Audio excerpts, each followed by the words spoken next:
Ассалаумағалейкум, тікелей эфирде кешкі жаңалықтармен Ғани Өтепбайұлы және сурда аудармашы Самал Жантемір. Алда көретіндеріңіз. Базар барда, дәрігерізде. Алматыдағы сауда нүктелерінде де дәрігерге қаралу мүмкіндігі туды. Тиісті мекеме осындай акция дайындапты. Шырылдауық шегіртке Арыс ауданына қарасты Қабылсай ауылының тұрғындары жәндіктер үй жүргесіндегі бау бақшасын баудай қырып жатқанын айтып дабыл қағуда. Талайдан өнер озған саңлақ еді. Нью-Йоркте қазақ әншісі Батырхан Шүкеновті еске алу шарасы өтті.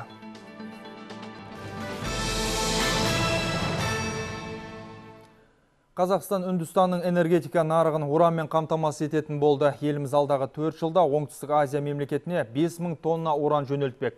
Бүгін Ақордада мұндай келісім шартты Қазатомпром ұлттық компаниясы мен Үндістан атом энергиясы департаменті бекітті.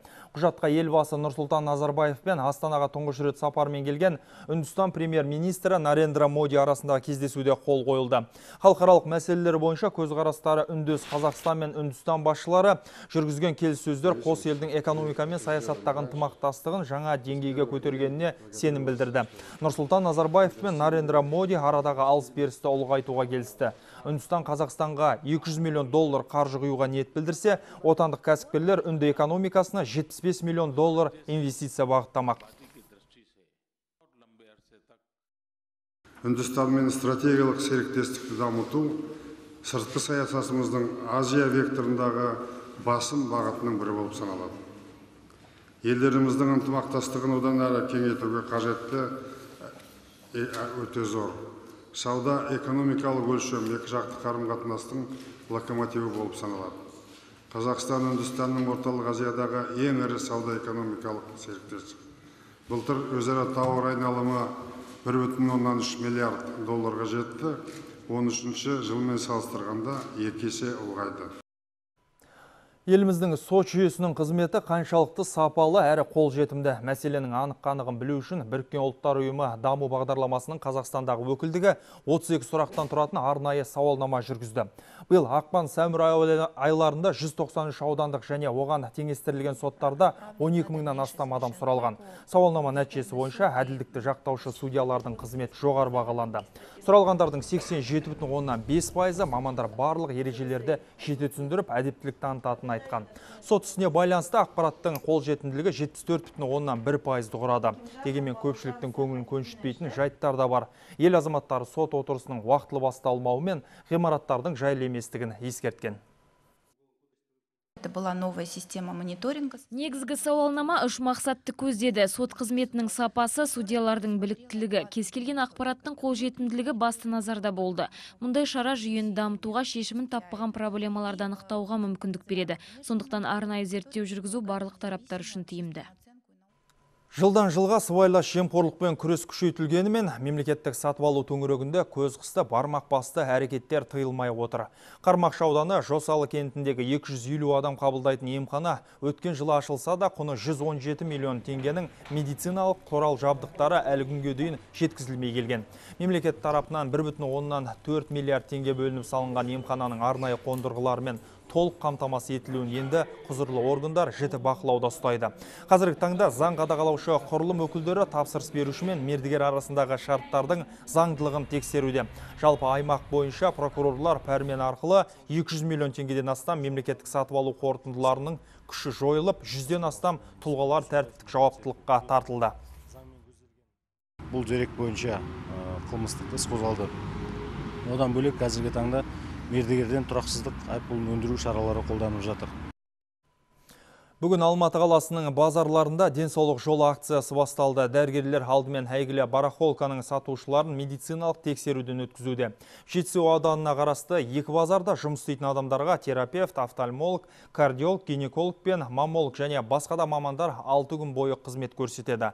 Сауданың қамын ойлаған сатушылар бас ауырып балтыры сыздаса да емханаға баруға уақыт бола бермейтінін айтады. Дәрігерлер түске дейін тек бір базардың өзінен 100-ге жуық адамды қабылдады. Бірінің асқазаны, енді бірінің бауыры ауыратын болып шықты. Ал бірнеше адамнан қант диабеті анықталды. Базарда көрші мемлекеттерден келген саудагерлерде көп. Қазақстанның заңы бойынша әлеумет үшін қауіпті аурулардың алдын алу мақсатында өзге елдің азаматтары да тексеруден өтіп тұруы тиіс. Сондықтан денсаулық жол акциясы кезінде базарларда жылжымалы флюорография, микрореакция және ВИЧ-ке экспресс-тест жасайтын зертхана жұмыс істейді. Аталған акция Алматы қаласындағы 7 ірі базарларда жүреді.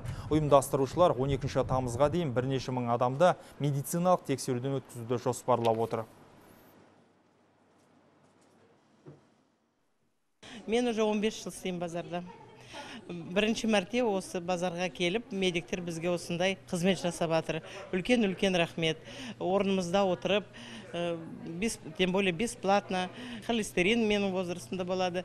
Но соны бәрін қазір білеміз, қандай болатын результат, анализ көрсетеді.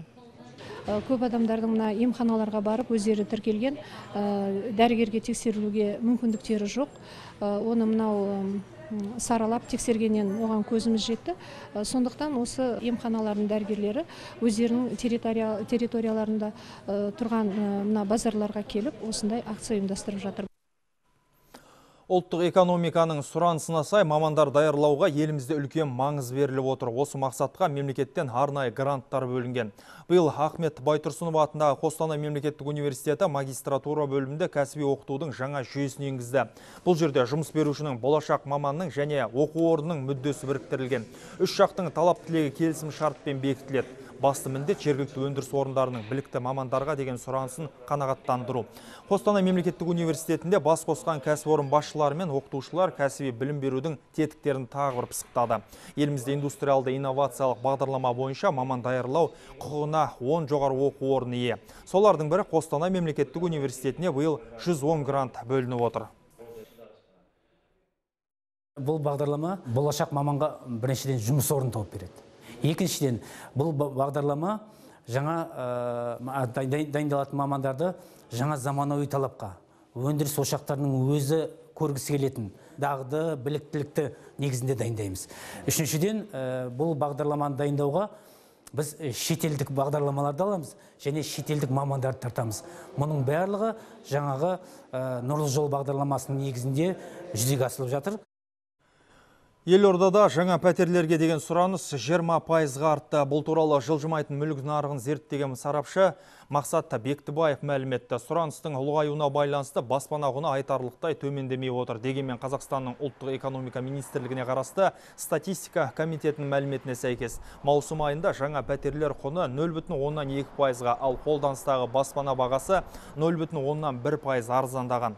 Тұрғын үйді жалға алу керісінше 0,5%-ға қымбаттаған. Алайда Астанадағы жылжымайтын мүлік нарығын зерттеген тәуелсіз сарапшылар баспана құнының өзгермегендігін алға тартуда.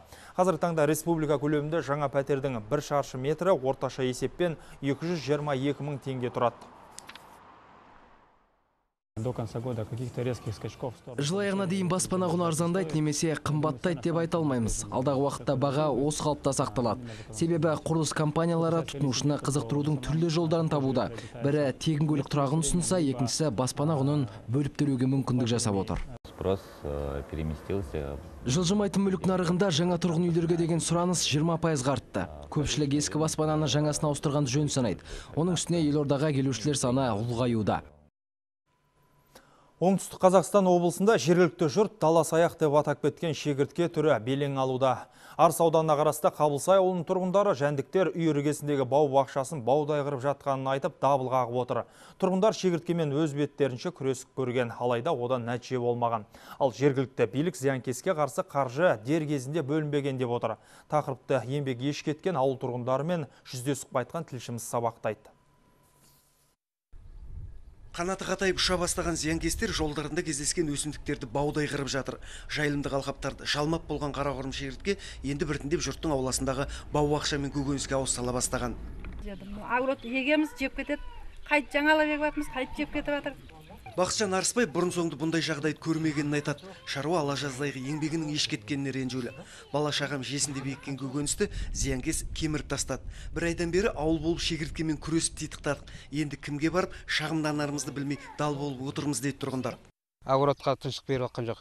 Помидор бар ма, сәбіз бар ма, болгарский бар ма, бәрін жеп жатыр. Оны қайта әкеп егіп жатырмыз. Бірдеңке бала шаға бірдеңке бола ма деп үміттенбек, сол үмітіміз өз ақталмайын деп тұр, биыл көкөніс жей алмайын деп отырмыз. Қаптаған шегірткелер көкөніспен қатар жайқалып тұрған гүлдерді де көктей солтып жатыр. Ұшып өткен жерлерінде шөптердің таяқшалары ғана қалған. Арыс қалалық аумақтық инспекциясындағылар зиянкестермен күреске қаржы бөлінбеген, тек республикалық қордан аса қауіпті деген Марокко шегірткесіне ғана химикаттар қаралған деп қарап отыр. Қабылсай мынау Қожатоғай ауыл округтерінде жергілікті саяқсыз шегірткесінің шығуына байланысты жаңағы химиялық өңдеу жұмыстар жүргізілуі деп ұсыныс жаздық жалпы. Заң бар, жаңағыдай сол жергілікті осындай зиянкестер шыққан жағдайда осы жергілікті атқарушы органдардың өздерінен ақша бөлініп соны істелуге. Аумақтық инспекторлар шегіртке қанат жайып ұшып кеткен соң дәріленгеннен еш пайда жоқ екенін айтады. Ал жергілікті әкімдіктегілер болса ұсыныс хаттың тиісті орындардан тым кеш келгенін айтып отыр. Бұл ұшу ағып өтіп, жаңа не дейді, олар болып боясын біткен шығарылады. Ол уже жер шөп қатайып кеткен, оның ешқандай зияны да жоқ ішінде шөп. Бірақ кеше ұшқан кезде зияны болды. Ол ақша беретін сессия былтыр күзден кейін енді әлі болған жоқ болады. Ол сессия боламын деген соң бәрі болады. Сондықтан болмаса, онсыз болмайсың, қалтадан ақша шығарып сессиялатын нәрсеміз бар. 5 сомдар магазин барып келдім. Арыс қалалық әкімдігіндегілер зиянды шегірткелермен келесі жылы мықтап күресеміз деп құлшынып отыр. Дегенмен әзірге ауыл тұрғындарына қолдарына қорғышын алып, өздері қорғана тұрудан басқа амал жоқ. Қанат Жүнісбек, Нұрмахан Бекмұратов, хабар, Оңтүстік Қазақстан облысынан. Әлем жаңалықтары. Ауғанстан мен талибандар арасындағы 36 жылға созылған соғыстың шегі көрінеді. Қырғи-қабақ тараптар келіссөзге жүгіне бастады. Дәл қазір екі жақта бейбіт келісім жағында секілді. Исламабадтағы басқосу кезінде нақты шешім қабылдануы мүмкін. ақш өз тарапынан бейбіт өмірді көздеген оң бастамаға ризалығын білдіріп, Пәкістан билігіне де алғысын жеткізді.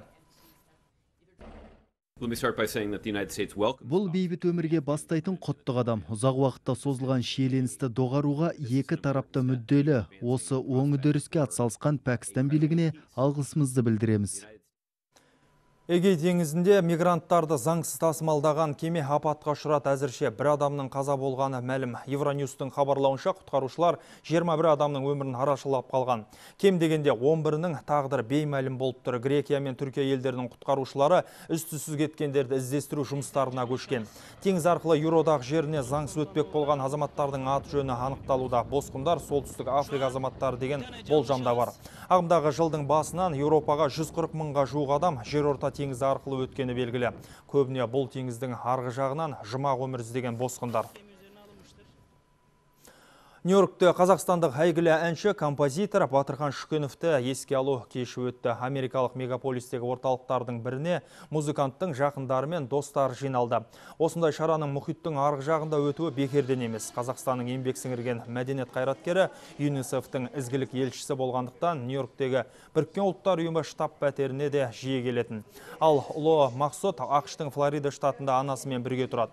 Музыканттың өмірінде маңызды орын алған азаматтардың бірі Владимир Заславский де осы ақшта. Батырхан Шүкенов қазақ эстрадасына зор үлес қосқан. Оның мезгілсіз қайтыс болуы қазақстандықтарды абдыратты. Кеште әншінің халық әндері болып кеткен туындылар орындалды.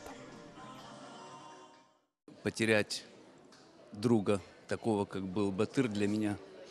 Батырдай досымнан айырылу мен үшін орны толмас қайғы. Өмірімнің жарқын бір бөлігі сөнгендей көрінеді. Алайда мен өзімді бақытты адамдардың қатарына қосам. Себебі Батырханмен бірге жұмыс істеп, көп уақытты ортақтаса өткіздік.